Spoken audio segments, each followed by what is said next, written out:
Sa balitang sports, naging makulay ang pagtatapos ng 19th Asian Games sa China. 4 na gintong medalya naman ang nasungkit ng Pilipinas pagkatapos ng palaro.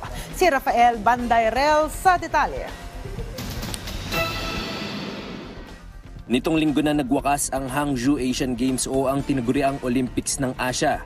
Sa pagtatapos ng kampanya ng Pilipinas, kabuuang 18 medalya ang naipon ng bansa. 4 na ginto, 2 pilak at 12 tanso. Nagmula ang unang gold ng Pilipinas kay world number 2 pole vaulter EJ Obiena nang wasakin niya ang Asian record. 5.90 meters ang naklear ng 27 anyos na atleta upang makamit ang nasabing record.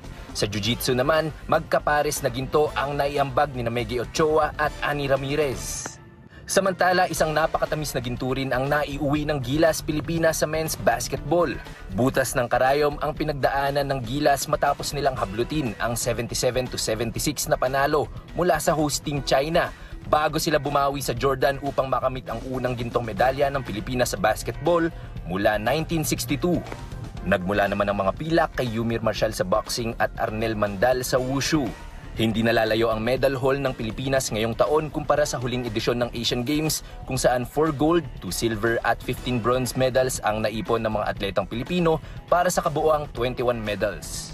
Kagabi ng alas 8 idinaos ang closing ceremony ng 19th Asian Games. Rafael Bandairel, Rise and Shine, Pilipinas.